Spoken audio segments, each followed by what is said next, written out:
নতুন বছর অর্থাৎ 2024 সালের জানুয়ারি মাস থেকে সম্পূর্ণ নতুন নিয়মে রেশনের মাল দেওয়া হবে।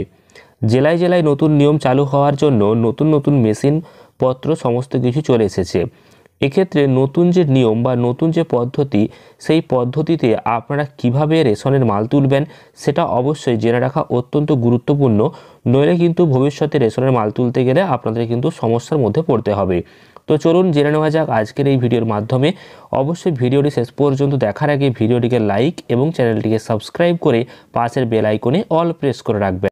আপনারা অনস্ক্রিন দেখতে পাচ্ছেন, এই আর্টিকেলে বলা হয়েছে রেশন ডিলারদের সর্বভারতীয় সংগঠন অল ইন্ডিয়া ফেয়ার প্রাইস সব ডিলার ফেডারেশনের দাবি।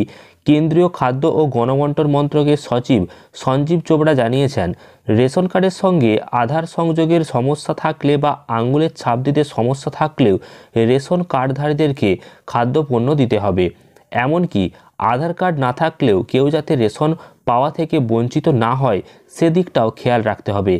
এই মর্মে সংশ্লিষ্ট মন্ত্রকের তরফে প্রত্যেকটি রাজ্য সরকার ও কেন্দ্রশাসিত অঞ্চলকে নির্দেশ পাঠানো হচ্ছে।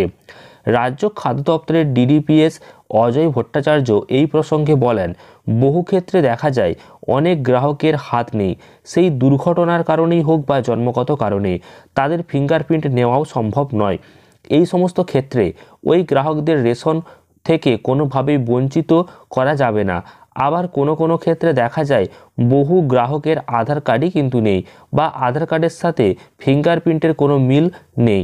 সেই সমস্ত গ্রাহকদের রেশন দেওয়া হয়, কিন্তু তাদের আধার কার্ড সংশোধন করার বা নতুন করে আধার কার্ড তৈরি করে নেওয়ার সময়সীমা বেঁধে দেওয়া হয়। তবে এই আঙুলের ছাপের সমস্যা এড়াতে রাজ্য সরকারের উদ্যোগে ইতিমধ্যেই কিন্তু চোখের মনি স্ক্যানের মাধ্যমে রেশন বরাদ্দ করা হয়েছে। প্রাথমিকভাবে 5টি জেলাতে কিন্তু এই নতুন পদ্ধতি চালু করা হয়েছে, তবে আস্তে আস্তে করে সমস্ত জেলাতেই এটা চালু হবে, যার মধ্যে কালিম্পং, জলপাইগুড়ি, বাঁকুড়া, হুগলি, পুরুলিয়া, ঝাড়গ্রাম, নদিয়া এবং বীরভূম এই সমস্ত জেলাগুলি রয়েছে এবং সেখানকার রেশন ডিলারদেরকে প্রশিক্ষণও দেওয়া হচ্ছে, যারা কিন্তু চোখের মনিকে স্ক্যান করে রেশনের মাল দেবে। এবং এখানে পরিষ্কার বলা হয়েছে 21,000 রেশন ডিলাররা কিন্তু এবার চোখের মনি স্ক্যান করে রেশন প্রদান করবে।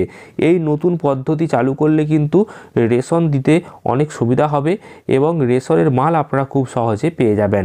নতুন বছর থেকে সমস্ত জেলাতেই কিন্তু এই নতুন পদ্ধতি চালু হওয়ার সম্ভাবনা প্রবল। তবে ভবিষ্যতে নতুন বছরে কোন কোন জেলাতে কবে থেকে শুরু হবে সেই নিয়ে নতুন আপডেট আসবে, তখন আপনাদেরকে ভিডিওর মাধ্যমে জানাবো। অবশ্যই আপনারা চ্যানেলটিকে সাবস্ক্রাইব করে রাখলে সমস্ত গুরুত্বপূর্ণ খবর জানতে পারবেন। ভিডিওটি ভালো লাগলে লাইক, শেয়ার এবং আপনার কাছে কোন রেশন কার্ড রয়েছে অবশ্যই কমেন্ট করে জানাবেন। এছাড়াও ফেসবুক পেজ থেকে দেখলে পেজটিকে ফলো করে নেবেন। ধন্যবাদ।